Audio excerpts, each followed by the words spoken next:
Positivity.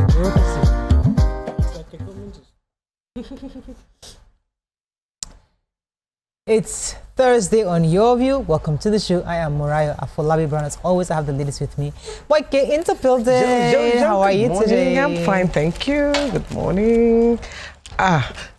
Before I forget, today is my granddaughter. I know she won't be watching, but my granddaughter's birthday. She's 5 today. Oh, yes. Happy birthday. Yes, and I'm having a party. I'll invite you in a couple of weeks. Nice. I'll invite your small ones, not your old ones. How you doing? Doing well? No. NEPA. NEPA. Power holding. They are holding the power. We haven't had light in the house for over 4 days now. They've taken the light. They said they are repairing the transformer. They have not carried the transformer. The community people have now come to say they are taking it, they are bringing in an old one to replace our own. So the Nigeria corruption will not kill us. It will not kill us because it's just, and I'm just so upset. How can you? And we are bandeo. We are bandeo. This is what I'm saying about this bandit. Whether you are bandit or you are a bandit, they're all the same. We are still buying diesel. Same thing at the time we are buying diesel. So when they're giving me high prices, you are paying through your nose for NEPA and you're still buying diesel. Yeah, they're killing you. Your money is worthless now. Please, So the issue is that the transformer is spoiled and they haven't fixed the transformer. That's the issue. The transformer isn't spoiled. They said it needs repairing. Okay. It's working, so they've switched us off. It's something that is spoiled that needs to be repaired now. Are you rationing? Well, not rationing. I said switch off. Okay, let's move on. How are you going to? No, I must rant. Because I'm not the only one suffering this. Many people. We even have, sometimes we've had light. But come on. Yeah, I know. Okay, let me because of banter time. How are you doing, Nima? I'm grateful to God. Maybe I should ease it. So I got help who came on Saturday. Oh, nice. And it was 1st of February, so I said, it's first. Maybe you should just start immediately. But I ended up doing all the work. You will be teaching the person. Which work? Yes, more. So I had just gone to the market on Friday and I brought the tomatoes, all the pepper. The way I would pick them, clean them. You know, the moment I gave her a seat, I started fetching water for her, pouring out the water for her. She was there. I said, please, don't come tomorrow. I'll call you again. So I think I'm getting used to my house chores myself again. Because I cannot even imagine. I want to carry my senior forward. Next thing you hear, I said, my name is Nima, Mommy Gufran. Mommy! I said, please don't come back again. Nima, you're so used to your space. That's the thing. I have a similar story. They finally got me help. So she started yesterday. I mean, it was even new. She's becoming twice a week. Okay. So she came yesterday, and she cleaned up the house. Of course, I'm still doing the cooking and everything, but she cleaned up all the house. So my husband came yesterday. This house is clean. Thank God. We can walk around bare feet and not feel dust on the floor. Walking out, it's like busy me because it was just so this morning. Oh my God, this house is so clean. I'm thinking, what are you? Well, you know, you're personal. I'm taking it very personal. It might not be. He's walking around the house saying that the house it might not be talking about you. It might just be. I see my feet are still very clean. Imagine. I'm like, so he's saying you did not do anything. Yes. Oh no, that's easy. His feedback. This is how leave that matter. He's saying it in a way that I don't agree. You know why I don't agree is because sometimes we are hearing what we want to hear. He's just giving his own feedback. Like somebody says, you're eating the food. I say, is there pepper inside this thing? And then I'm like, so you mean I did not cook well? That's not what he said. He was saying there was no pepper inside the food. So sometimes we are, like Dr. Limite said yesterday, when we are having conversations, they're having conversations with the 7 people or all the influencing generations, you know. But how are you doing? I'm good. Very, very grateful. In my Holy Spirit's ministering to me era, like you do something bad and unconsciously bad, and you get feedback immediately about what you did. This morning I was like, creating me a clean heart, oh God. Like, because I don't even know, Nigeria can make you start doing kodukere. So you need to be reminded, let God be reminding you of, this is standard. This is you trying to help God, you know. My UA is not, that's not, when you get bonuses, that's legit. But when you're manipulating to try to get something, then it is not God. And you cannot come to church to say that kind of testimony. And we need to remind ourselves to live by the proper standard. So it's Thursdays, our Justin Day, so let's go on a very short break and breeze through. When I say breeze through, because I don't read papers yet. Breeze through the papers. We'll be right back.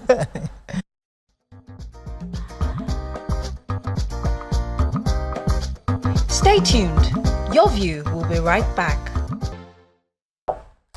Thanks for staying with us. We're going to start with the nation. Bagudu, why Tinubu raised budget 2025 by 4.52 trillion naira. Anyanwu Udeokoye feud split PDP. INEC tenders Edo poll results before the tribunal. Abure accuses NLC of destabilizing LP. Senate OK sack of Abia, Adamawa, Sokoto, Rex. Tinubu to hold talks with French leader Macron in Paris. Wando distributes 1.28 billion shares to shareholders. Okay, which story are we starting with? So let me start with the Senate OK's president's request to sack 3 resident electoral commissioners for INEC. So the 3 affected were Dr. Nura Ali of Sokoto, Dr. Hudu Yunusa Ari of Adamawa, and Professor Ikemefuna Chijioke Uzochukwu of Abia. And their offenses are for Dr. Nura Ali.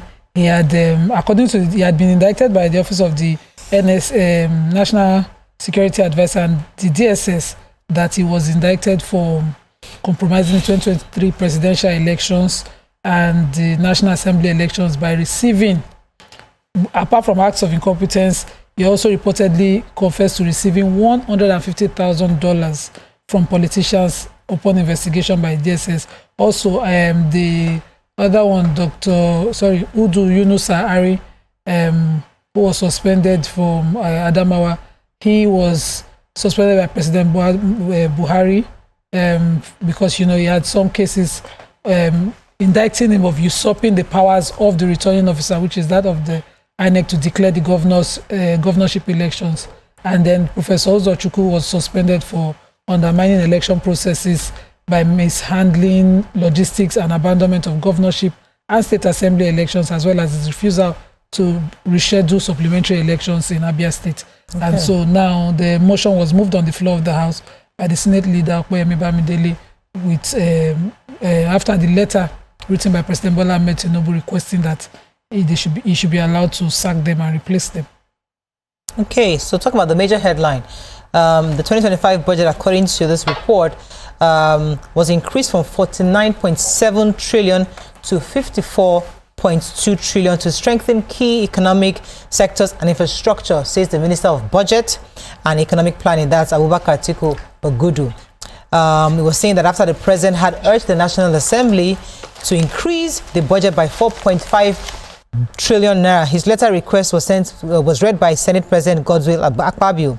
The president had attributed the increase of additional revenues to the additional revenues generated by many of the government agencies. These included 1.4 trillion from the FIRS, as the Federal Inland Revenue Service, the 1.2 trillion by the Nigerian Customs Service, and 1.8 trillion by other government-owned agencies. That's good news. So these agencies have gotten more money, so thereby giving the government the opportunity to increase the budget. After reading the letter, Akpabio referred it to the Senate Committee on Appropriations, and he expects the budget will be reviewed and passed this month. Okay. All right. So I have the story about the president and his talks that he's going to be having with his counterparts from France. So he's has a private trip that he would be taking through France ahead of the official trip, which is to Addis Ababa. The AU, which is the African Union, will be having their 46th ordinary session. It will take place on the 12th, between 12th to 16th of February. But ahead of that, it would go to France and you go Europe first, come back to Africa. It's a private. I felt that it was a private trip to Europe, and because the president's is accountable to Nigerians. He's telling us what he's going to be doing on that private trip. He's having talks with the president, his counterpart in France, the French president, Emmanuel Macron, and that after that he will be going to the EU meeting, which is, I'm looking forward to where we'll have the more AU meeting. Sorry, when we went to Europe, E now entered my mouth. So AU meeting. So any story yeah, the Julius Abure and Alhaji Farouk Umar led National Working Committee of the Labour Party have accused the Nigerian Labour Congress of trying to destabilize the party ahead of the 2027 general elections. It says the LP has cried out about the unending falsehoods that the chairman is making. The chairman of the Nigerian Labour Congress Political Commission, I've never heard of them, but his name is Theophilus Undubuaku, and the party is expressing worries that these statements are casting aspersions on the integrity of the chairman, Julius Abure. And they have also said that Peter Obi will still fly their flag, and Governor Oti will still be their governor, and Gbadebo Road Survival will still be their candidate for Lagos. Okay, The Punch. 54 trillion naira budget, experts divided over raise. FG adds 4.5 trillion for Greek infrastructure funds. Tinubu demands school safety as fire kills 17 in Zamfara Islamic School. Nollywood filmmaker jailed 5 years for drug trafficking. Ogun assault. Falana receives elderly victim, plans charges against remanded monarch. Edo Tribunal, INEC lists 5 witnesses over government poll. Dangote Refinery, FCCPC differ as NNPCL insists on fuel import. Secession, Nigeria didn't learn from civil war, says Dogara. And transporters, NLC chapters, TUC reject highway tolling. Okay, so FCCPC, according to Dangote, is doing busybody. They brought an application to the High Court to be joined in the suit that the Dangote filed against the NNPC. And Dangote Refinery opposed them and saying that, they are meddlesome. They are meddlesome interloper and they have no business in the case revolving around the Petroleum Industry Act against the NNPC. That is an act of the National Assembly. But the FCCPC said, we must join. We must join this case because, we want to oppose Dangote's refinery suit. And they argued that the Dangote Refinery is looking to monopolize the petroleum industry, and which is contrary to the FCCPC's mandate. In the same story, Dangote announced that they have now exported 2 cargoes to Saudi Aramco of aviation fuel. That's huge. Huge, major for me. And it's sad that Nigeria will not celebrate that or even amplify it, because that's like the largest refinery in the world. And for them to even take a Dangote refinery, a Dangote jet fuel for their that Saudi Aramco with almost every state they have in the refinery. It's big news that every Nigerian should be proud of, that we have something. We have the highest quality of petrol, but that will not go viral. It's rather than the FCCPC is talking to Dangote on behalf of Nigerians, not bringing a suit against Dangote. Exactly. It's almost as if the state is fighting something we should own. Because I was listening to the radio today, I can't even understand why they are still importing fuel. You say your refineries are working, Dangote has this, and you are still importing fuel. Where is the conspiracy coming from? Who is making money? Somebody is making money from bringing in fuel. And, if we want to be a transparent government, I think the government needs to look into it and stop turning a blind eye. Yes. They need to stop turning a blind eye. And I don't think there's any balance they are creating by importing. We have local refineries and we have... so I was going to take I took the story of the Oba Orile, the Olori of Orile. He had beaten up a man, Areoluwa Abraham, a 73-year-old man. So Falana has decided to take the case, and he says he's going to defend the guy.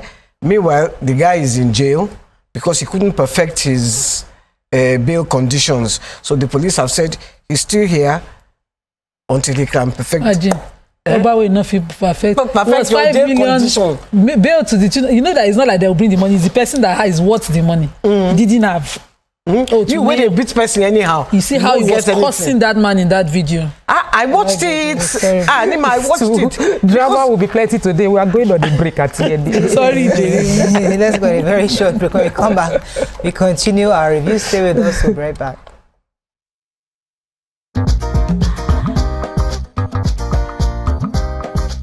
Stay tuned. Your View will be right back.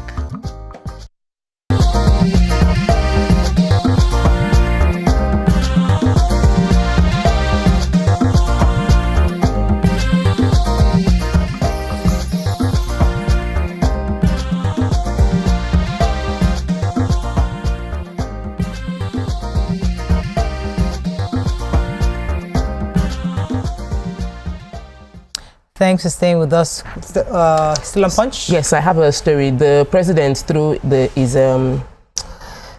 his advisor on strategy and is he advisor? Yeah, special advisor on strategy and information, Bayo Ononuga, has condoled with the Zamfara Islamic School pupils who sadly lost 17 pupils in the fire. 15 were injured.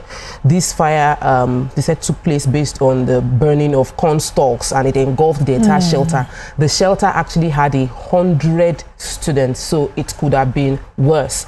But the person in charge, the teacher in charge of the Almajiri school, Malam Aliyu Abubakar Khalif, said that when the fire started past midnight, it was people in the area that helped in quenching the fire, because they did not have there were no fire equipment.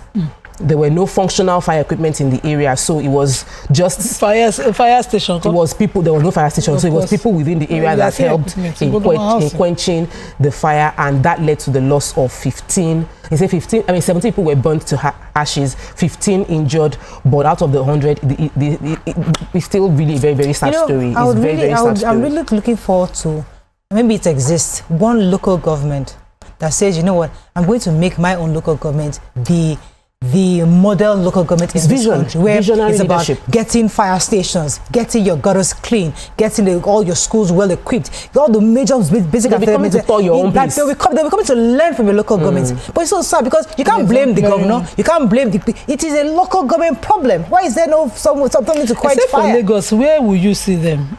When I go home to the village, because not prioritized. My heart bleeds at the roads in my local Somebody government. Here said, okay, we need fire. I remember even generally with education, they were saying that this planting flower. We said, what's the planting flower for?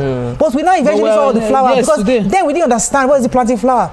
I told you, even when TVC started, when they had Andrew came, one of the things that he planting landscapes. Yeah, you know, potentially is landscaping. But we now saw that you enter your office and you feel like, oh my goodness, this is a nice place to work. But the president is enjoining that all public and private schools should prioritize child safety, because some of these facilities actually don't have. This is your first time hearing it, okay?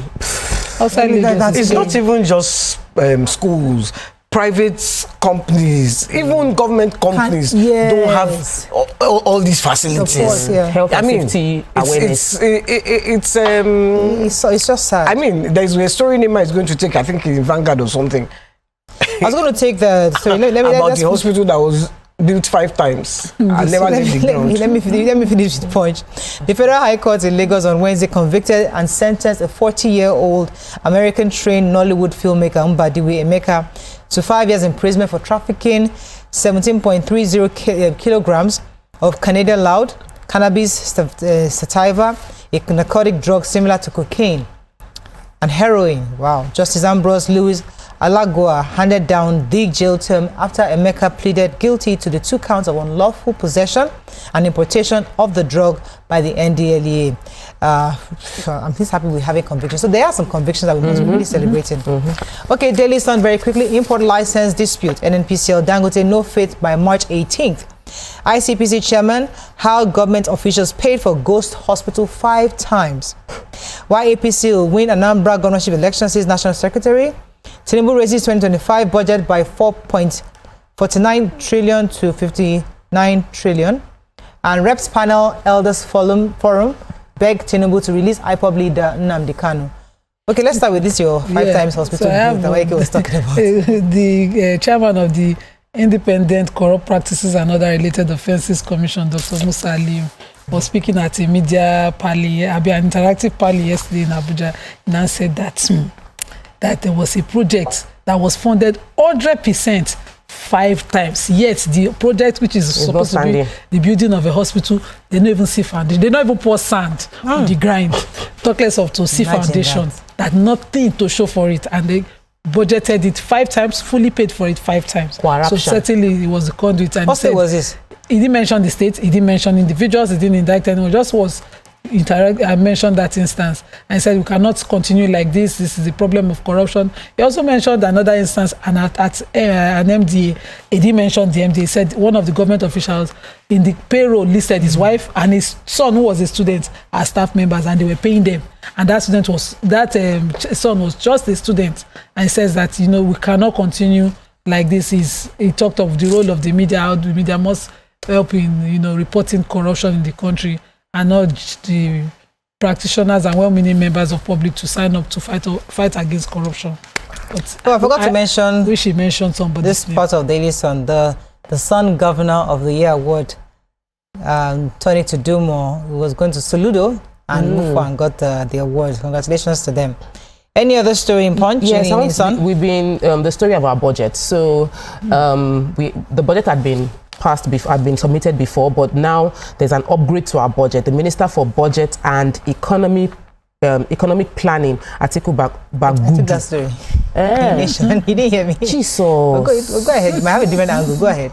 Okay, I wasn't listening to you.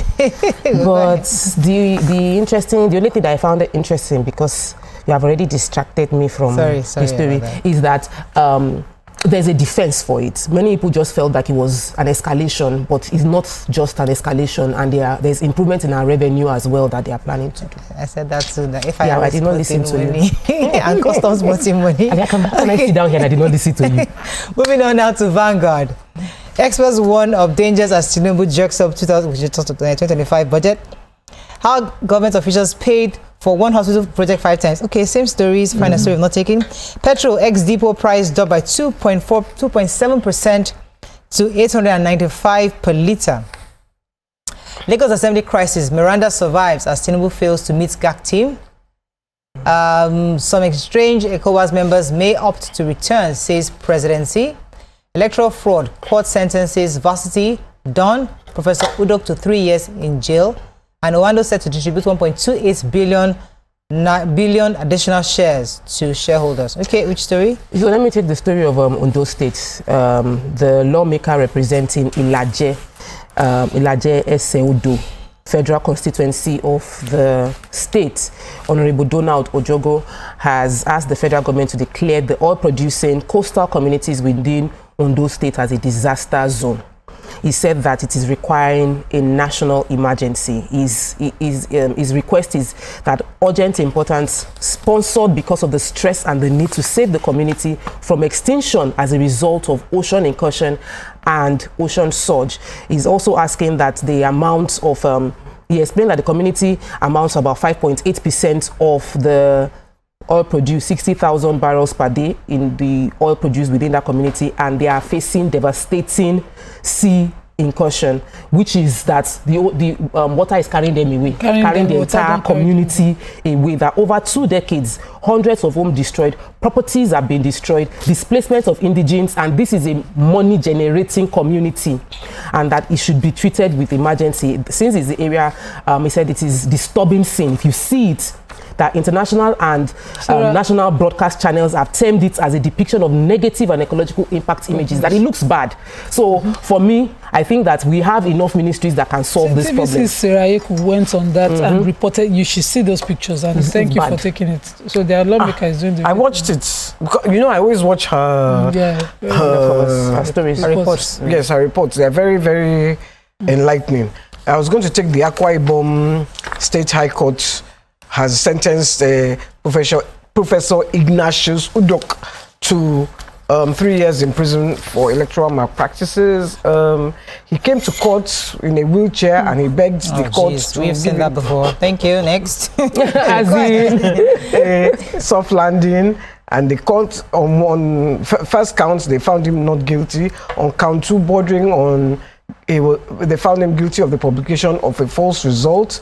And count 3, he was found guilty of perjury under section 1191 of the criminal code in Akwa Ibom State.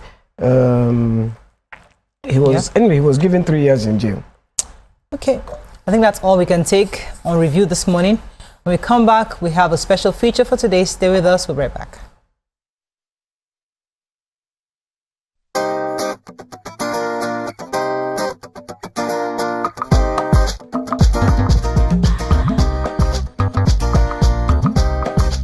Stay tuned. Your View will be right back.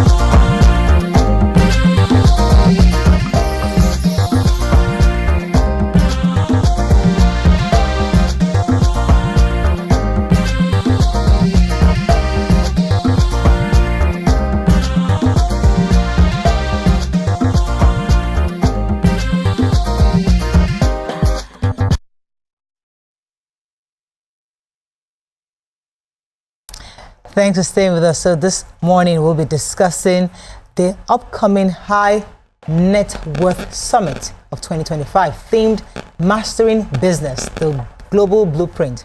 This summit is set to be a game changer for entrepreneurs and business leaders in Nigeria and beyond. Joining us today to shed more light on this is Sam Oja, the founder, Fund Real Estate NG. He'll be here to share insights on why this summit is a must attend. Welcome to the show, Sam. Good to have you. It's a pleasure to be here. Good morning. Good. To all our listeners all over the world. Yes, so we'll be hearing about this High Net Worth Summit. Tell us exactly, why is this one different? Yeah, the High Net Worth Summit, by the name itself, shows that we mean serious business. It's a summit that we have created to raise a new set of high net worth individuals and also foster collaboration and partnership with the existing ones. If you look at Nigeria as a whole, we have less than, I think maybe about 5 billionaires in dollars that are notable. Wow. Then we have about 9,800 millionaires in dollars. And that's like the third largest in Africa, right? But if you look at it from a perspective holistically, look at our population. So it means that it's 0.00049% of us are the ones in the higher echelon of the financial pyramid. And with what has happened in the last 2 years in Nigeria, we have almost extincted the middle class. So if you have less than 1% at the top, it means that you have 99% at the bottom. And that's a huge pandemic. And we need to solve that. And that's one of the reasons why we created the High Net Worth Summit. And this year, we are focusing on business, mastering business. A lot of people who are doing business in Nigeria today started out because of survival. And more often than not, they don't know that they have to change that goal to something else, because by the time you survive, you are okay with the barest minimum. You know, so mastering business is very important. We are churning out graduates every year to go and work where. You know, some people have to create their businesses that will affect the lives of every other person. We need much more of that, and that's one of the reasons why we are creating. What makes it special? I mean, the lineup of speakers alone is amazing. We have Pastor Matthew Ashimolowo, over 50 years of experience. Dr. Lumide Emmanuel, over 30 years of experience. And I also be the host, and I paid for the class. I'm the host, but I paid to show that is a very serious. I'm really looking forward to that. Fantastic. Okay, so the previous High Net Worth Summit was 4 years ago. Why did it take so long to host another one? And what were the results from that first one? Yeah, we really believe that to build something sustainable and solid, it must take time, right? I'm not an advocate of blowing. If you blow, whatever blows, like Dr. Lumide says, disintegrates and becomes very useless. I believe that you should grow up. 2021 was the first edition, and we had 4 keynote speakers. Doctor was one of our keynote speakers in that particular edition, and 18 delegates were present. Some from China, some from the United States, and different parts of the world. I can tell you categorically here that 10 of them are already operating in high numbers because the process of growth between that time and now, and they're already registered. We already have over 20 people that have registered for this event, even before advert started properly. And many of them are people who are from the last edition. The next one is in 2029. So if you miss out on this, it means that you wait till 2029. So I know that it's a small group. Yeah. and the goal is to target entrepreneurs that with the best global practices. So what will be the specific strategies and tools that you think will be shared to help these entrepreneurs to scale and grow their business? Number 1, 2, planning and execution. So let's take an example here. We have TMO, we have Morayo. Let's say an example that you don't know real estate. So 2 of you go to Dr. Lumide to go and learn real estate. Morayo, after learning, went ahead to go and open our office, buy laptop for our staff, everything. You went behind to go and set up your goal, to make sure that your goal is not a product goal, but a business goal. Many people are running a business that is a product that they ought to have sold to businesses and be collecting royalties. So you sit down there, think about your USP. What is my unique selling point before I come into market? You also sit down there, check whether there's a gap in the market and there's a market in the gap.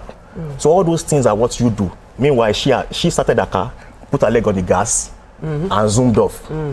Ultimately, which is now good. No, yours is good. Yes, ultimately, I'll she will crash. Yes. Do you understand? So planning without execution, like Mr. Paul said that day, is a nightmare. Execution without planning, planning without execution is a dream. Execution without planning is a nightmare. So the best one is planning and execution. The second benefit is that there's going to be professional masterclass sessions from industry experts. We have Olusegun Abraham, FCA, come to talk about your business, your taxes, and your audit. You as business people, do you even know what taxes you should pay? Do you know how to prepare your company for audit? Because you cannot attract global investors without having this corporate governance in place. That's one. Number 2, the lawyer barrister Sholakwe Bada was talking about your business and the law, so that you are running business according to the law, so they don't put inside prison. Number 3 is the HR department. Your team is very important, and Victoria Ibawa will be teaching us your business, your team, and the recruitment process, so that you will recruit right, so that your staff turnover will not be too much every year. Then I will be speaking about creating a high valued product. There's no point in you creating a product that will not sell. You're just going to be wasting your time. So this event is packed for every aspiring businessman, or you are currently already in business, you can come and correct your errors, or you're an individual that desires a high net worth status. This is a program for you. That's it. Okay.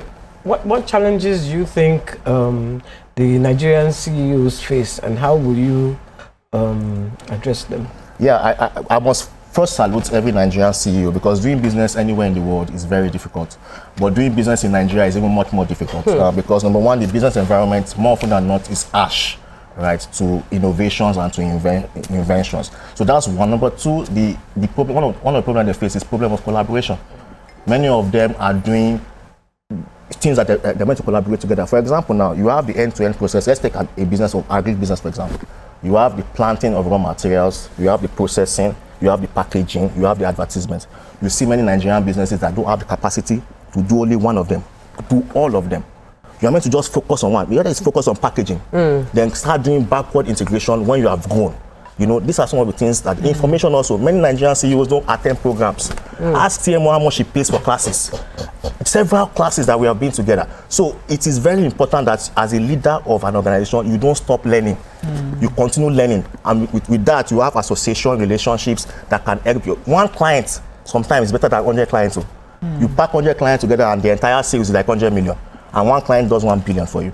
So this is one of the things that you need to start thinking about to put your business in the next level. So you have a software, it's a real estate negotiation software. What is that about? Tell us. Oh, when we came into that space, there were lots of problems about trust in investment, lack of financial education, and greed. So we just went back to develop a software that allows Nigerians to negotiate their own real estate investments under their own terms and conditions.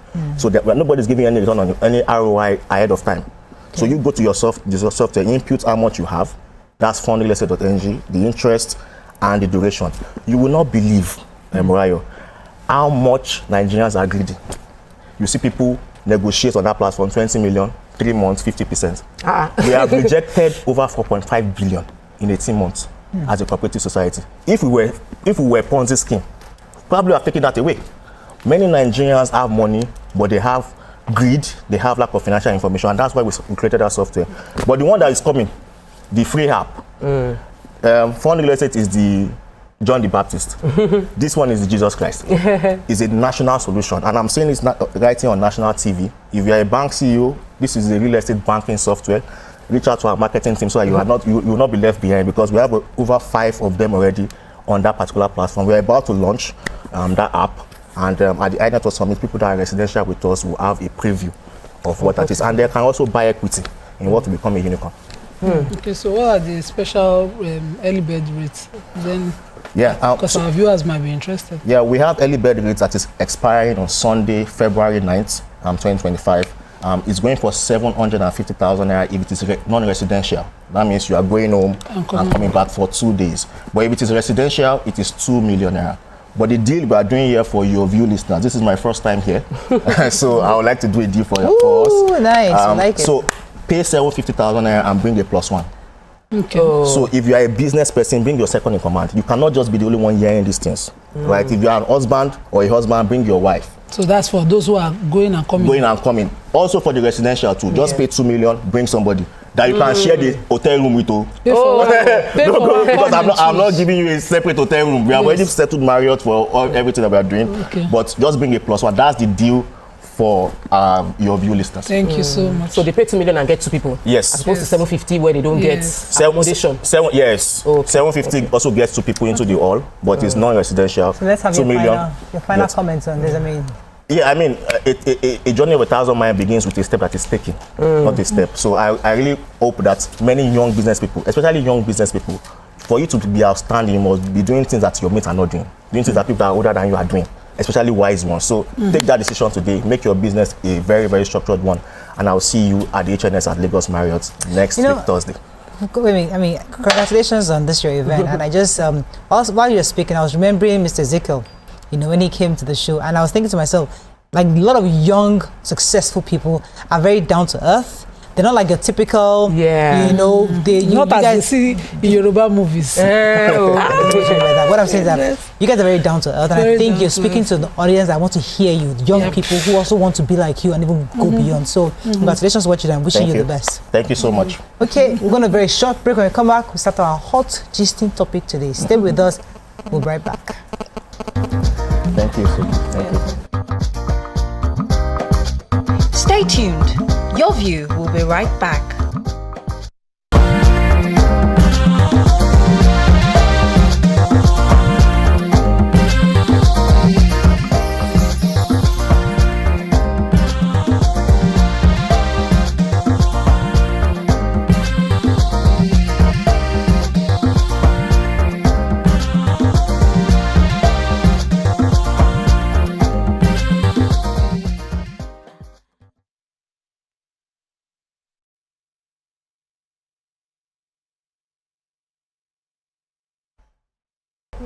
Thanks for staying with us. So, a viral video where a man was seen lamenting how he is suffering in the hands of his wife. According to him, he said that his wife hits him, and now his daughters are hitting him, are beating him up. He was crying out in church. Now, the reason why we wanted to talk about this is because a lot of time, the ladies of YourView, we focus a bit on the wife being beaten by her spouse, or the fact that women are subjected to quite a bit of discrimination, abuse in our society.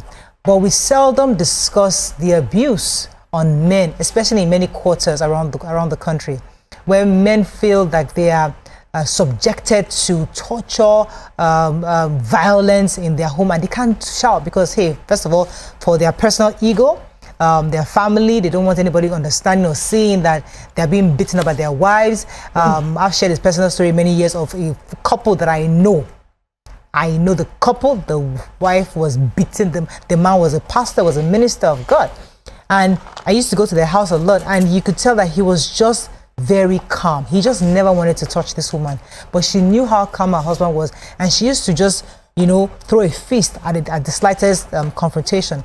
So this happens quite a bit, and we hardly talk about it. So sometimes it's important for us to highlight these practices and see what can be done to stop it, and also get people to help men to seek help in getting solutions to this. But you can call us and share a few of your experiences with us. We'll be happy to hear your own thoughts. You can call us on 081-0764-103 1679-090241-63440. You can also share with us on X and also on YouTube. We'll be happy to read your messages. So let's talk about experiences. You know, I mean, this man's lamentation. First of all, he was talking about how whenever he beats his children, the wife beats him back. Now, I know that we all have issues where our spouse is beating up the kids and the thing is paining you as if it is you they are beating. But it has never gotten to the point where you feel you need to hit back. But what are your thoughts on this lamentation and the fact that there are men out there who get beat up by their spouses? It was funny. Because a lot of people were laughing. It's funny. It shouldn't be. The way he was recounting it. So he's not recounting it from like a problem. He was recounting it as if it was a demon enter. How do you go? Possessed. As if she was possessed. As if he needs deliverance from it. As if, you know, with prayers it can be solved. So you are dealing with something that is a mental issue, and you're asking for deliverance from it. Women too go through that, so I'm not going to even come and downplay it, but I wish he had done the right thing. Either you seek a divorce or you go through reporting it the way you would expect a woman will go to the DSVA, for instance, if you're in a state where there's a DSVA. Go to the police if you are not in the state where there's no DSVA. Go to the family desk unit and report that your wife is doing this to you. Because I know men who just walk away and never come back. Which is so they're abusive women. So that's where I want us to go, because I want to also focus this conversation this morning. What should do men in that situation do? What could they do? How do they resolve it? So because let's talk about it. Okay, so for what you were playing the video, I was watching the video on your phone. We should salute his courage.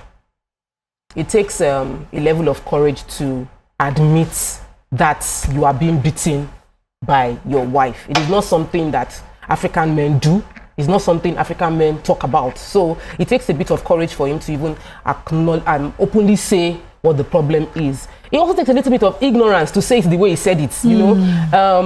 And you know, that's innocence and ignorance. The way he said Nima said, if you listen to him, he believed that maybe the woman is either possessed or like maybe this is my cross to carry and I have married this person, I will live with it. He was appealing that she beat me in secret, don't beat me in front of the children.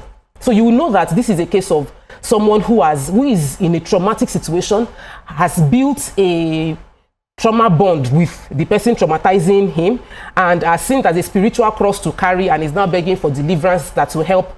Is appealing. You know, it's how we sometimes go through something that is bad and excuse it and permit it. Like there are things you hear. I spoke to someone that her husband was beating her, and her husband abandoned her completely with 4 children for 1 year, and then she got an opportunity and she was feeling bad that she would take this opportunity and her husband will not be there. In my head, I'm like, are you not? It's like, I hope there's no curse on you. Like, what's this? You have suffered for years, beaten with pregnancy, and then you have an opportunity and you are still feeling an emotional attachment to the father of your children. This opportunity, I wish he would just repent and join me. So there's a whole lot of emotional, psychological challenge that needs to be unpacked, and I might not be able to totally prefer appropriate solution, but I feel it should be studied. The level of emotional bond people can have with someone that is hurting you, which sometimes have let people dying in relationships, because this is really such kind of situation. So I want us to try very hard not to bring this back to the husband beating woman. No. I know you didn't do that. I'm just saying that let's just consciously remind ourselves that today this half of the show are focusing on men who are being abused by women. There are lots of women who they feed off this society where we're trying to always defend women, international women's, we're trying to support women. You know, there are people there saying, okay, you have to, everything's all about how to ensure and empower the woman. So they feed off that and know that there's nowhere the husband is going to go, he won't find help. The other one too, because society will judge him, he doesn't tell anybody. The people he tells, he's scared they're going to talk about, take his story around. So what do we do to help a man who is being abused by his wife? And it's not only physical, there are verbal abuses also some men undergo. You know, I'm glad you went there because about us maintaining, because I sent a video a few days ago to the group where this doctor something, I can't remember his name, says the moment you marry a bad woman, the devil no go look your side again because he has sent he has settled you permanently. And in that video, the wife was punching the man on the bed. The man was holding, and it wasn't funny. I was watching it, I was angry. And I went through the comments, you know, because it was a tweet. I went through the comments and all the men were saying, and it was one of the reasons why I posted it on the group. It's because most of the men were commenting at, the women will not talk now. If it is man beating woman, all the women will shout. All the women will see this one now. Women will not talk. And I posted it on the group that day because I really wanted us to discuss it. So, like, our producers now found this one. So it's like poetic justice for me. Because I think it is very important that we do discuss women beating men.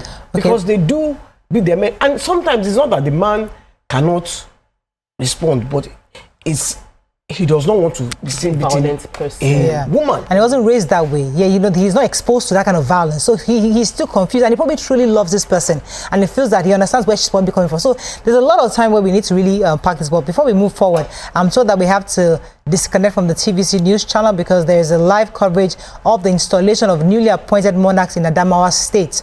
And the scheduled correction is for 10 a.m. So they're going to start very soon. And yes, we've linked up already.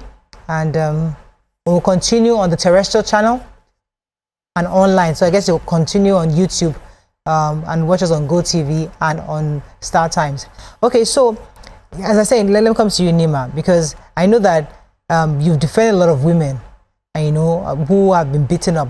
But are there men? Have you ever heard of a man's case, and how has the case been, and how did he come out? What exactly did he follow through to the end? Was the woman arrested? Was she detained? What exactly in your own experience as a lawyer? Just know my years, yeah. So the most recent one. So there are some men who are feminine in how they respond and see life. So this case of this audio is one of such men. What I do is that I man the man up. When you come to my office, I tell you if there's a need for an action, I'll tell you. But this particular person listened. I said, there's no need for this action. If you go around because of the way society is wired, you're just going to get popular and it's going to die so fast. But there are things that I know, men from my place, I have seen them do. And if you do it, you will see results. And it was when I said, number one, you can't exist in a violent, toxic environment while your kids are growing. So since she has chosen, once she see you tear cloth, once she see you fight, once she see you tear cloth, walk away, get another place. And it was like, hey, but my kids, I said, you pay for that residence, don't you? Come to that residence and visit your family. When you see your kids, let them know you are there because of them, but don't exist in the same environment where you can't even sleep. There was a day this man slept outside his office because as he was trying to find somewhere to put mats in the office, somebody found him, and so he knew going home and he needed to come to work. He just slept outside there with the security till morning. Because if he comes home, this woman will do everything, and you know, has his verbal abuse, cursing. The kids are there watching, and I want to use this opportunity to talk to women. It's not like we don't have sharp mouth, we don't know how to curse, but when you curse the father of your kids, let's say the man is the most toxic man, no matter how much that pain is, when you curse him, the curse can come back through his children, which are your children. So when there's a weight to cursing, make you think and well. So she would do that cursing, and then she had a higher connection. She had a backing. So if he goes to any law enforcement, he will meet her there. He will meet this there. So he wanted me to come out. I said, no. When we go through this route, we're just going to be meeting her because she's somebody who has the time to waste. Okay. So get yourself together, get your act together, take a break from this situation, which he did. And recently, I have not seen him. I don't know. Let's try to get the root cause. Would you say it's because women are more empowered today? No. Some of them, I'm just trying to find what are the angles on this. Is it because there are women who are empowered? They feel that I don't need you.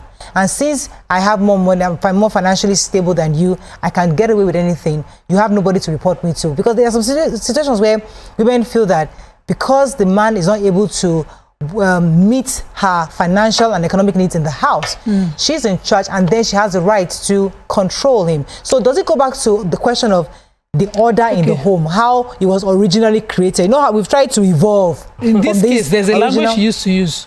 You can never amount to anything. You are an ordinary man. He points to a language from, showing to her childhood.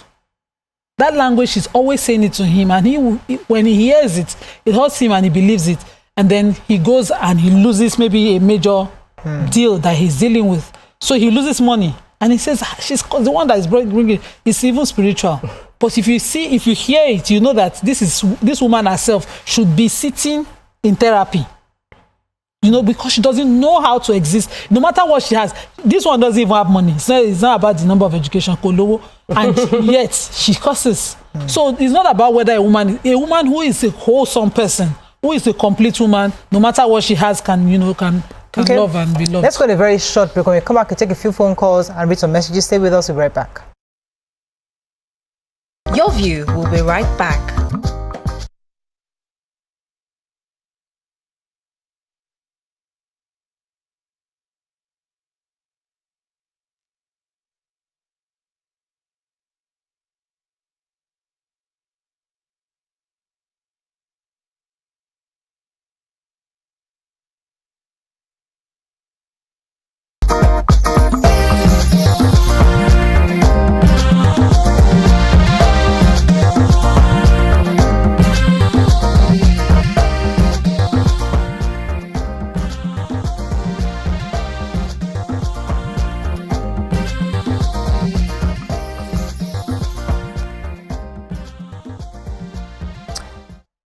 Thanks for staying with us. So today we're talking about men, their concerns, and the fact that many of them also have asked your view, ladies, to talk to our female counterparts who are very violent, verbally, emotionally.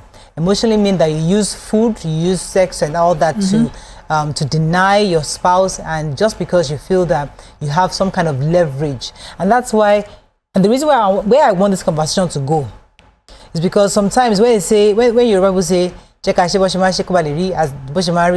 let's do things the way our parents used to do them so that they look the way they are. Now, it doesn't mean that I totally agree with that statement, but the truth is that there are traditional ways marriages have been structured. For a modern woman, it is somewhat demeaning, it is somewhat discriminatory just because of certain things. And as we are living those realities, we're seeing that maybe this is why they said woman submit. Maybe this is why they said man is the head of the family. Maybe this is why they said God, there was an allocation of the responsibilities such that there won't be confusion, because when roles changes, sometimes one spouse feels empowered over the other, and then you can see stuff like this. I'm just saying, just for a conversation's sake. So today, that a lot of women are empowered enough to stand up and beat up their spouse, who's supposed to be the head of the family or leader of the home. Now, is it because of society, our thinking that has caused this? Or women have always been beating up their husbands in the past, and we didn't know about it? Yeah, I think that women have always beaten up their husbands in the past. Just it's a taboo. So it's not amplified. Yes, nobody wants to talk about it. And women, if men will feel embarrassed to share, but a woman will be quick to talk about the fact that I'm being beaten, because everybody would rally around them. I think both parties, when it happens, it is bad. So, but since I'm focusing on men being beaten, for you to beat a man, for you to even stand up and raise your hand against an adult, there must be something wrong. Women are soft human beings. We're meant to be, soft, nurturing. You take care of your baby. You do, like, we are feminine, and feminism is sort of being feminine means that you have this softer personality, while the man is masculine, and they define it more as being, stronger and aggressive. So for a woman to get into that space where she's aggressive, she's pouncing on a man, punching a man, something is wrong. Like there's a not loose somewhere. Either there's a past trauma, the person, probably sometime in her life, she has seen her mom being beaten back to back, and so she grew up with the idea of, before you raise hand, I will punch you. That's a school of thought. Or she herself was beaten or bullied as a child and she developed coping mechanism and became very aggressive. And so the man is on the receiving end of an aggressive woman. That is not the norm. That's not the way it's meant to be. And there are few, but when we see them, we should understand that these people need is hospital, is Yaba left. They should talk to a psychologist therapy to unpack why they are behaving out of what I feel should be character. So if we try to rationalize it, it's not normal. It's not normal for a human being to be like that. So I cannot explain how a man should deal with it beyond take her to the hospital. It's like when you see a human being running temperature, you don't say, let me find how I'll deal with this thing. I will take her to the hospital where she will get treated. Yeah. But the verbal abuse, for me, is very, very key. We talk about it because the physical abuse, you can see the damage. The verbal abuse is you're breaking this human being. Many men suffer verbal abuse. They are being demeaned in their house. And we should discuss it even much more. In front of their children, in front of their parents, in front of their loved ones. Let me take this call. Dozier is calling from Ikpaja. Good morning, Dozier. Hello, Dozier. Dozier, are you there? You see, for the physical abuse, you can actually hide it. You can say, oh, I fell. But that emotional, verbal abuse cuts deep. And the problem is that it breaks a man. Because even though, yes, we want men to see that women as equal partners, but there's still that part of a man that makes him the leader in many ways. So when you break him to that point, how then does the man survive the situation where he's verbally abused? I also think that we need to tell people to think about their children. Because this man in the video was talking about the fact that even if you want to beat me, don't beat me in front of my children. That was his statement. Even if you want to insult your husband for what he did, don't insult him in front of, because you are now causing generational trauma. Because what children see, most likely they would repeat. And so they would almost do the same thing without knowing. I've watched video and I've heard people say things. And I'm like, where did this person grow up? Because I did not grow up hearing things like that. It's not even normal in my own household to hear things like that. So when I see people going through that, I'm like, what environment did they grow up in? What did they hear? What did they see growing up? Because you will only do what you see. I will not speak Chinese, no matter how smart I am, because I did not grow up in a place where they speak Chinese. I would only do what I'm saying. Can I just say something? Sorry, Nima. Can I pause just for a second? Is it possible? I have a call I've been holding for you. Good morning, Emeka. Yeah, good. You're live. Go ahead, please. The ladies of YourView. Thank you, sir. Good to be here. My name is Emeka from Kano. I'm really happy that this topic is being discussed, because a lot of times when we talk about men also going through gender-based violence, the sad part why men don't even report is that people say, waiting in do the woman, don't provoke the woman before he beats her. And the truth is, I always tell people, why should we say waiting man do woman will make and provoke beat the man? Just as we always discourage policemen or security agents when people women go to report cases of rape, and they say, madam, now waiting you wear, now make the man rape you, or why you go the man house for night. Rape is bad. So same thing as beating.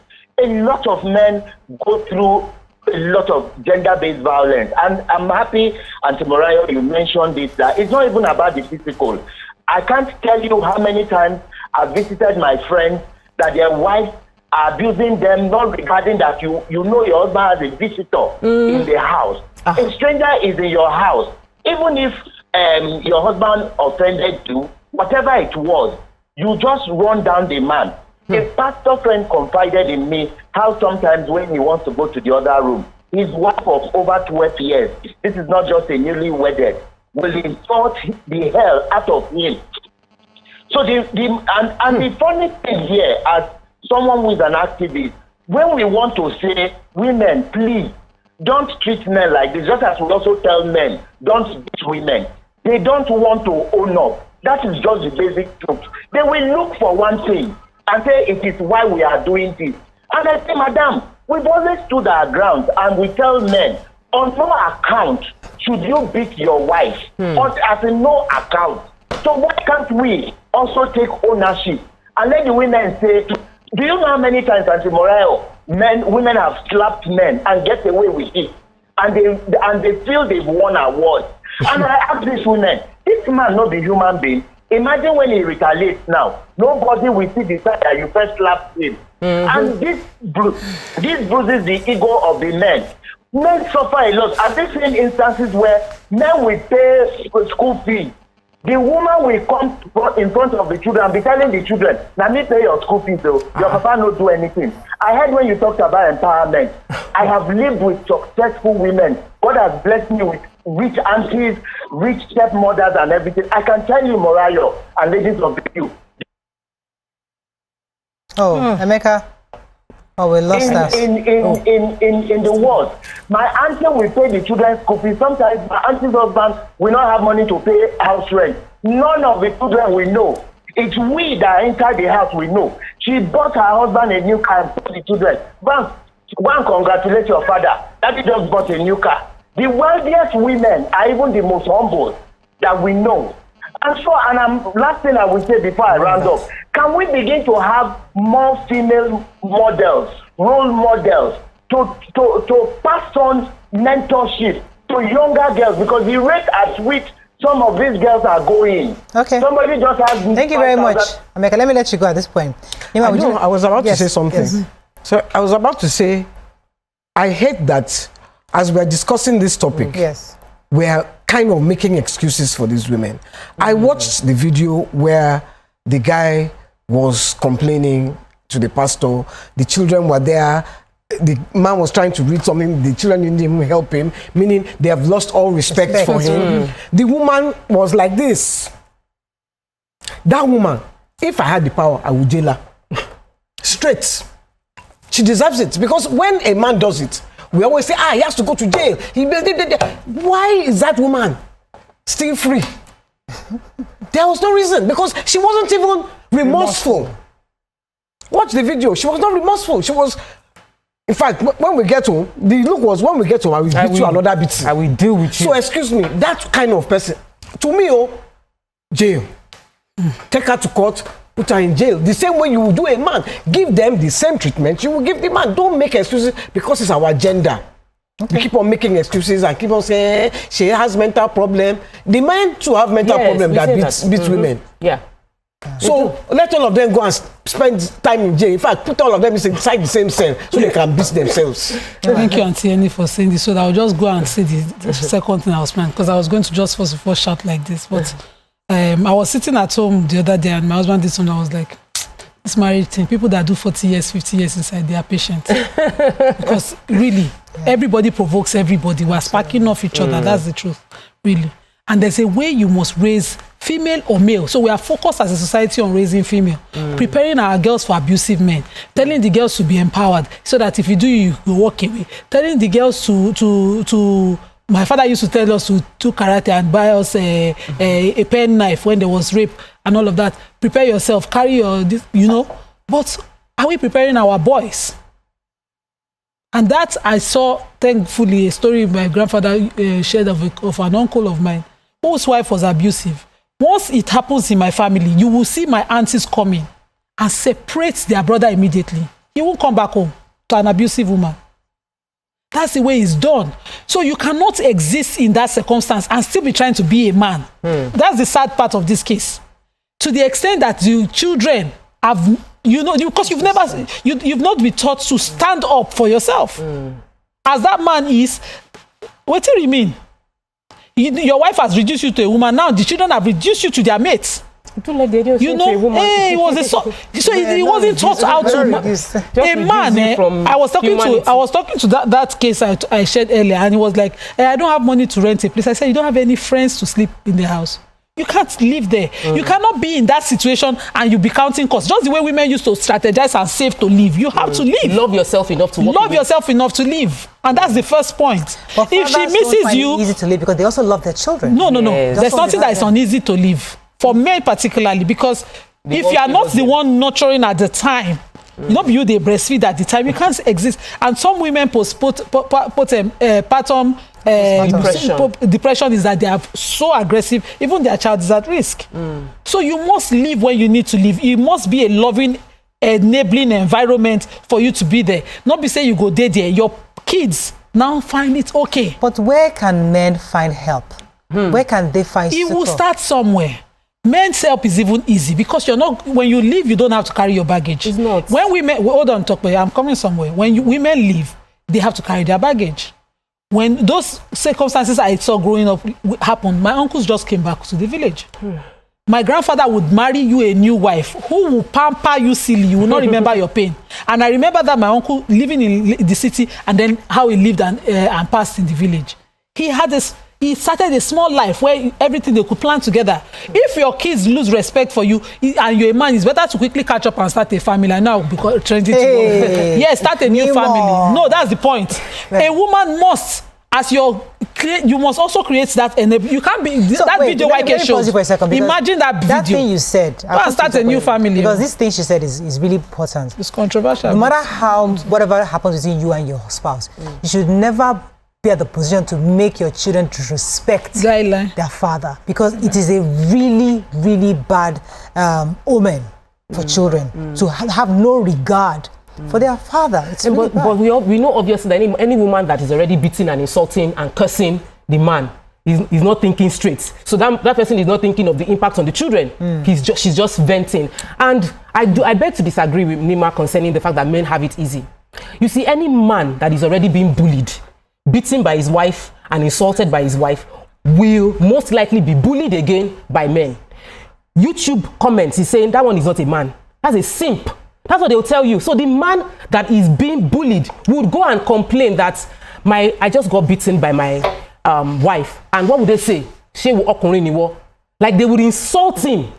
Men will get insulted for being beaten. They will get insulted and you are complaining. Go back home and deck her. That's what they will say. So we are not really welcoming. If a woman cries out and say, they beat me, everybody will say, come and collect hug. But they'll say, the man up. You are not a man. If you are a man, but there are ways to man up. We say that they have to tell a man the truth. Let me hold on, Nima. Let me explain it. So we are not really providing support for the men. It took women a long time to get to this point where they hug a woman to say leave the marriage too. Women for many years were told to go back home. They will tell the woman to go back home and manage the relationship. But we got to a point in time when women say they are being beaten, they receive a hug and they are told go into a shelter. But the men are told to man up. It's not every man that can find it easy to man up. Like we said earlier, some men are feminine. They are soft men. More reason why soft men should be loved. The more reason why Yakub has been holding. Hey. Can I pause you for a second, please? Yakub, thanks for calling.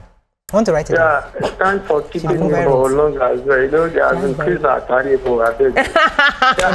He said they've increased tariff. You keep cutting I don't know, maybe you guys are listening to me. I totally agree with Nima, 101%. You see, for me, this very particular topic, it is so laughable. It is so laughable in the sense that a man is complaining that a woman is beating him. It is the other way around.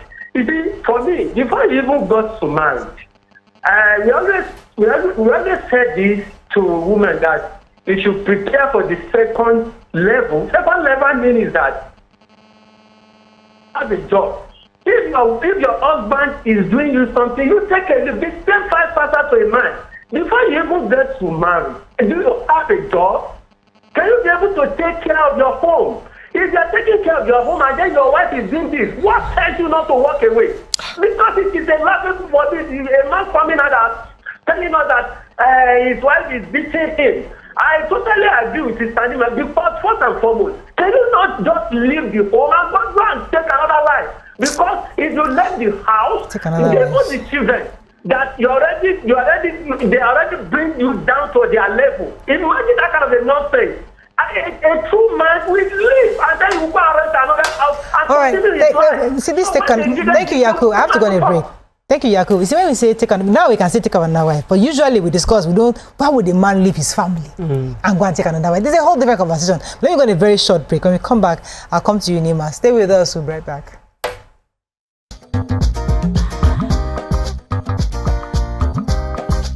Stay tuned. Your View will be right back.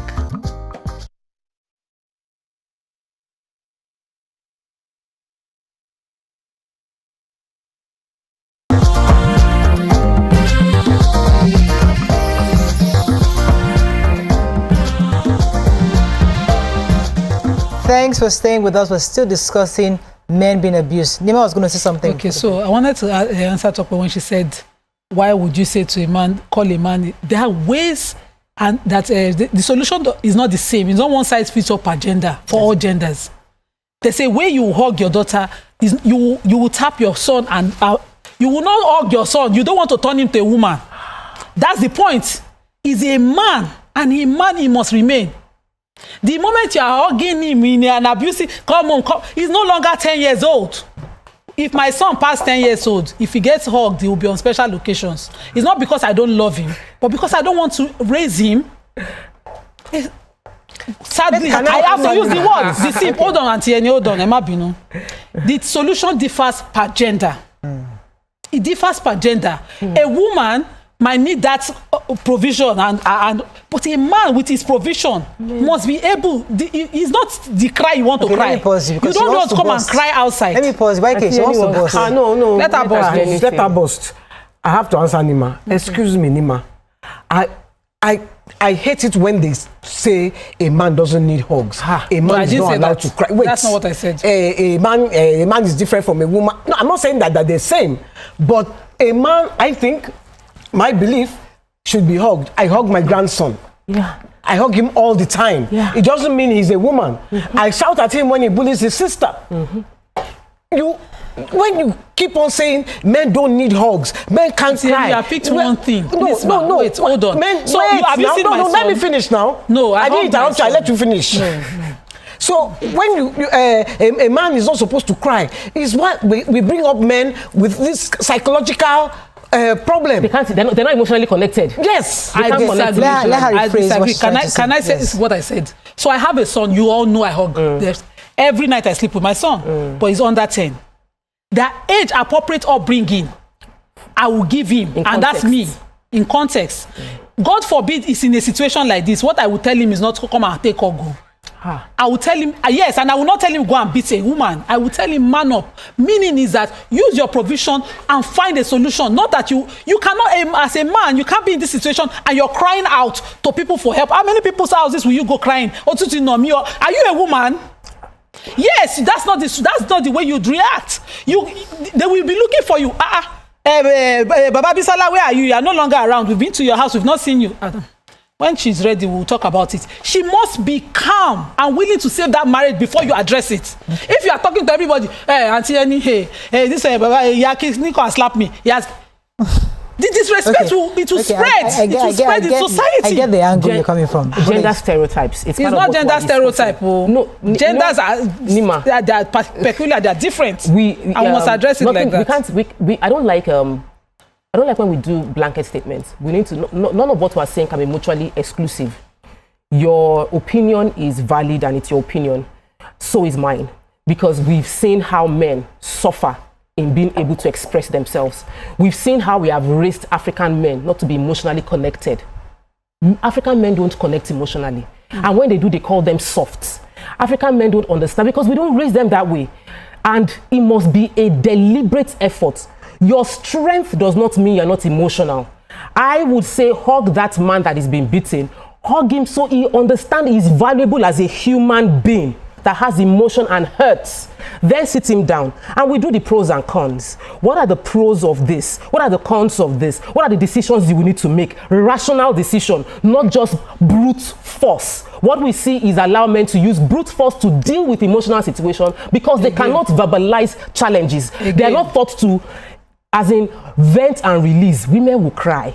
And in that cry, everything that is doing us, we will be able to rationalize. Okay. But we're not giving men that same advantage. So here is my opinion on when a man is. I do not agree with not hugging. My boys are 13, story, and they are 13 in a few months, April, and I know that they are feeling uncomfortable because everybody walks around with puberty. So how do I deal with it? We hug from the side. You can't hug somebody like that. This is what she's going through. So it's education. Yes, that's what she's saying. I'm coming to what she's saying, that I understand what she's saying, but that it doesn't mean that what I'm saying is invalid. It's about balancing it. So men don't get the support. There's a study I read. I don't want to stay too much on this. I need to do this. I'm not saying brute force. I would never. But I would say handle it as a man should. And that's what she's saying. What does the definition of a man should? What's the definition of a man should? You must be able to retain your respect, not with brute force. Okay. If a woman disrespects you for not having money, it means that maybe she has more than you. Okay. It's okay to maintain that means, not steal. And you cannot be seen at that point to be shouting every day, I'm the man, I'm the man, I'm the man. You are not communicating. You will do actions that will show that you're the man. I get a job. Get a better job if you can. If not, provide what you can for your children in the most respect. Carry yourself with the dignity you require, not to come and beat anybody. So I hope that people who are listening don't come and put words in my mouth. I didn't say brute force. I didn't say punch anybody. You must carry yourself with the dignity that you want to be that dignity you want to be given to you. You will first of all show it. Let me it's take not by this calling call. Family meeting. You're live. Thanks for calling. Mercy, you're live. Good morning, Mercy. You're live. I think I lost that call. You see, there's a study I read some years ago that a lot of men who engage in domestic violence, beating up women, many of them were provoked by some type of verbal abuse, which is hardly documented or measured. So a woman has emotionally abused you, verbally abused you, and you've been broken. And the one time you reacted and you give her a slap, she faints, the police arrest you, and you're detained. And then you become the villain because, he beat her up. So that report, as I said, many years ago, that we hardly document what led to the domestic violence that is widely recognized and documented. There's a lot of verbal abuse in the home that we don't see, that we can't measure it because there are words that pierce through a man that we never see. And he gets that day in, day out, week in, year out. And he's bottling it up until it comes out as a slap. Yes. And it might never come out. He might just never be able to achieve his potential. Exactly. Sometimes it's not through violence that it comes out. It's just being perpetually unable to move on with his life. So these are things that we want to use this conversation to highlight that it exists, and we must also give it a bit of more attention because men need that attention. Yes, I totally agree with you because we say it's a man's world, but women are more they pitied in situations like this. Yes. It happens to a woman because the man has muscle and everything, and he can actually bring out. So we see that, but when a man is being verbally abused or physically abused, you are not going to see the marks. They would even doubt a man. When a man says he's been abused, the first response is a lie. The assumption is that it's not true.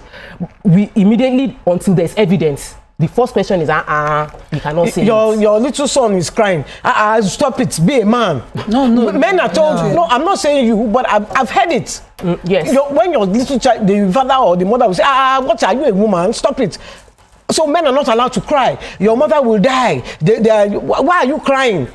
I was close to my mom, so I want to cry. So men are not allowed to use their emotion to show emotion, and it comes out in different ways. Even when we talk about women, there are certain circumstances we'll say tell the woman, no, before you go cry, you go brace up. A woman. So my brother and myself were in the hospital when my father died. We hugged each other and we cried very well. When I saw him crying, I started crying. We hugged each other. Dozier has been holding for a while. Dozier, are you there? Hello. Yes, you're live. Go ahead, please. I'm with you. You're live. Please, can I contribute? Yes, please. Go ahead. Okay. You've been too passionate about this topic, and it's not really about you. I've been kept online for over 6 minutes now. Sorry. So sorry. Sorry about that. My take on this poisonous topic is that poisonous. So women will even go to the extent of abusing one's mother. Are you with me? Your husband's mother-in-law. Okay. Yes, they will abuse their husband's mother. Very provocative, and I don't know, there is a man that is an authority in this domestic violence, so Omoshebi. Maybe I would advise if you can invite him to your station to discuss this problem. Am I with you? Yes. We are with you. I can hardly hear you. We can hear you very clearly. Okay, please. That Dr. Moshedi is an authority on this topic. Okay. It's with Nigeria Info. So, but I can align with all what Elijah has been saying. And it's really a problem because everything eventually leads to domestic violence. Yeah. Thank you very much, Dozier. So Dozier raised something important. Like some of these women also beat up the husband, the mother-in-law. No, he said they abuse it to provoke the man. They provoke those beating. Yeah, so women do that. Women also, women sometimes don't even suffer. They will cry out because society ordinarily, a girl is supposed to be softer, smaller, and so when a man is supposed to be beating them, it's supposed to be a bully situation. And so, but I was saying that even to a woman in marriage already with kids, women, when something happens, call women, auntie, not before here you go cry, make you man up, make you hold body. People advise you. So it's not that when a man comes with the same circumstance, you tell him, oh yeah, come and cry, come and, oh, my father will say, you should come and suck breast. You will tell him the truth. I had an only brother. I remember when my brother, every night we'll sit together in the house, we'll be talking and I will be gisting all the gist about everybody in class. My father came to the room and said, this is now how come and raised. So you two, you will now become talk like your sister. No, you need, because it was an only son, so he said you need another boy who you would let me unpack what Nima is not saying. your sister. Let me try to unpack what Nima is saying, because the truth is that we've tried to reverse what has been naturally always given, where a man who was almost, biblically is the leader. Adam was created and every other thing was created after him. And there's always been this natural hierarchy that was created. But modern times I've tried to change that, reverse that somewhat. So a man is tagged as soft when he's able to cry, but we say men are allowed to cry. But what I'm hearing is that we're not saying you shouldn't cry, but the truth is that there's a role a man should play where he's supposed to be a leadership role. Now we need to define that. Are leaders allowed to cry? Absolutely. Now what kind of leader would you be if everybody sees you crying? Is what you're saying, that yes, you might cry, but don't become the person that the president is crying, our president all over the place is just crying. He's crying in China. We had one governor now. Cross River. Every small thing. Did you think he was natural? No. This man should be crying. No, because his own crying had the. I rest my case. He's crying. I have a caller. But men should cry now. He was emotional now. Abiodun has been holding. Good morning, Abiodun. Abiodun, thanks for calling. You are live. Go ahead, please. Good morning. Good morning, sir. Yes, sir. How are you, ma'am? Very well, thank you. I just want to greet all the noble women of your field. Thank you, sir. What you are discussing this morning is you are really talking about my real life. If I tell you that before my wife finally packed up.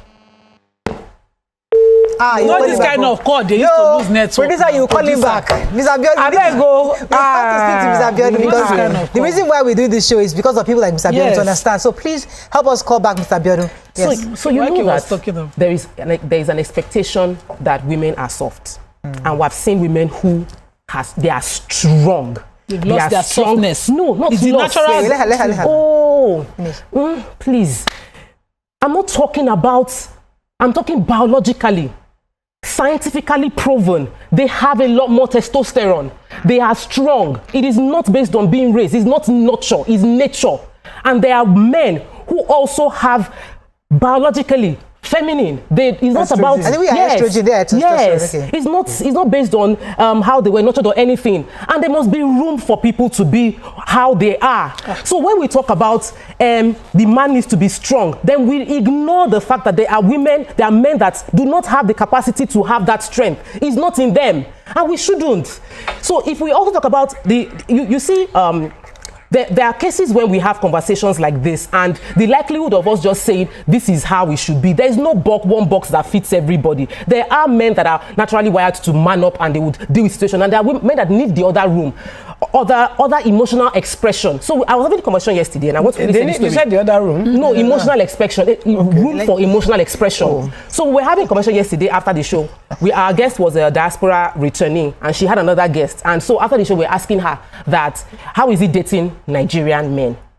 Because they did not grow up here. What they said was they would financially take care of you and give you, they would spoil you, but they are not emotionally connected, not in the same way as the people they date in the abroad when they are there. The two of them said it. They've had those relationships and they're like, the Nigerian man will take care of you, but he does not understand your emotion. He won't even really express emotion with you. So we don't see it because it's normal everywhere we are until you experience the sensitivity of another culture, of how other men behave. Gotcha. Then you realize that what you have been dealing with is trauma, you have been suffering. Interesting. So I just want perspective. That's an interesting angle. Very interesting, but let me say this.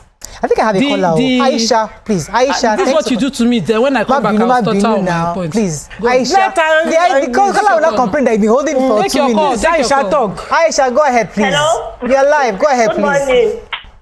Good morning. Good morning, ladies. Good morning. Yes, I want to talk what Nima said. I understand where she's coming from. Yes. Because in this case, the man should man up would actually mean that he could actually ask for a divorce from the woman. It's not by force to stay with her if she's beating him.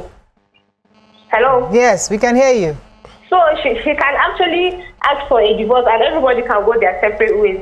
There are many ways to go about it. He doesn't have... you have to just, if you keep your foot down as a man and play your role as a man, though it doesn't mean that you shouldn't be loving or caring. Of course, you have to do all those things, but as a man, you have to know how to be a man and keep your feet down. Aisha, so that some things do not happen. Aisha, can I ask you a question? Yes.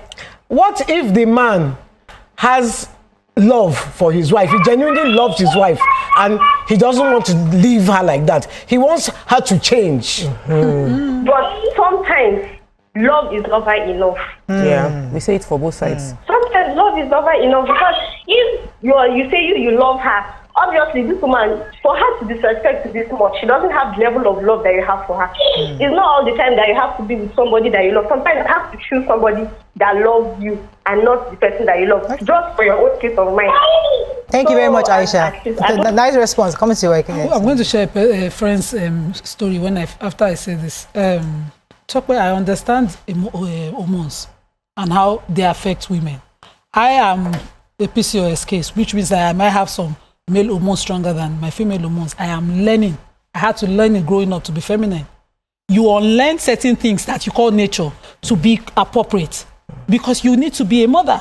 You need to sharpen your mothering skill, your wifely skills. Those are the places that you'll be most functional. To be most functional, you need to sharpen that skill, that hormones, the one you need the most. Yeah. You cannot exist in your nature and be in a place different and then you say you will function. You at some point malfunction. That's the truth. This is societies where they say all of them should remain like that. He was born, I feel feminine, and they are now their president has said that there are only two genders. We are back to where we started. If all of us go default mode eventually. That's the truth. Eventually we'll return to default mode. Just as Aisha was saying, a man, no matter how much loving he loves a woman, if he doesn't show her he's a man, at least in retaining his dignity, he will never be respected. And this is a friend's account. I know I'm not allowed. I might take permission from my husband, but this friend of ours, my family friend, was in a 13-year-old marriage, loving to the back. He did not only provide within his means. Now, she's saying she wanted a wealthy man. When she married him, she wanted him to be extremely wealthy. But that's not the point. If the man makes 100,000 and he spends 80,000 on this woman, I beg, is he not wealthy? Is he not trying? He has tried. Apart from doing all of that, he comes home, packs his wife's clothes, he will wash it, his neighbors will be laughing. He will say, no, I'm just supporting my wife. And while he was doing all of that, she kept disrespecting him on his means, on his ways. The matter reach where slap they join. DNA, they prove children not be your own. Confrontation is telling him the children are not his own. And I kept asking my husband, when are you going to advise your friend to do this right thing? I said, it's not to beat, it's to step out of this place. And she didn't do that. He stayed with her. She stepped out with another man, with all his children. And right now, as we speak, he requires she's telling him to come and prove that the children are his own. You don't continue at that low point, and you're a man. That's the truth. You step up. Hold on, Tope. When you are done crying, hold on. I'm not saying no, Auntie, and leave human. We're talking of the two genders now. Human. You stand up. If at one point in that marriage, when she first of all said that statement, even when she first of all disrespected him, he withdrew that service. For instance, washing. For instance, if I Nima, a woman, wash my husband's clothes and he does not say thank you or he doesn't appreciate how it's done, he won't get the service the next day. Human. That's human. That's a human reaction. Good. So now that's but when it's a man, I will say no, you should keep loving. Now, no. And when a woman says to a man, nobody saying that. We want to say that. Hold on. You are not. Let me just say what I'm saying. We have 2 minutes left on the show. Hold on. When a woman, I'm saying the answers, the solution are peculiar gender. Yeah. And because the roles are peculiar. Okay. And if a woman were to say to you, a man, this child is not your own, that woman must prove where she stands. That's what our society, our own traditional society would make her do. Okay. But now when we are coming where people are coming, maybe we should just... I know, if a woman says to a man, that child is not your own, if I'm the man, DNA, straight. I will not touch you. I will not eat from you. I will call my family. You wrap that child is mine. So I feel that when we create gender, like we're talking about gender, I'm saying it's human being. Human beings should not be wicked. Human beings should not be wicked. I totally agree with you. We are talking two genders now. This man, I do video. We are not talking human being right now. We have to. I don't know that gender than two gender. I don't understand. No, now why you talk two gender? How many gender are there? We are blurring the lines. I think we have to wrap up. But I think I like what Nima has said earlier, where she said that at some point we all refer back to default mode. Because the truth is that as the world is going, do this, we are evolving. But somehow we always come back to base like, okay, whose role is what? I remember I've said it several times where I think it was a pastor who held many years ago when I was having issues in my own marriage. And she said something that, you see, you must, let me not use that example. But the point I'm trying to make is that we at some point will go back to default, but I just like that statement. We're not arguing roles. Yes. We are arguing kindness and wickedness. Everybody of human. should be kind and so we have women being wicked to a man, and we must speak against it. Just as we say men being wicked to a woman should be spoken against. To wrap this up, but I can't get it in my kindness head. Kindness with everybody. But let us universal kind. Okay, universal kindness. Universal kindness. I agree. That. I'm still trying to understand what's going on, but let's. That's all we can take on today's show. See you tomorrow. Bye for now. I don't even know what to say.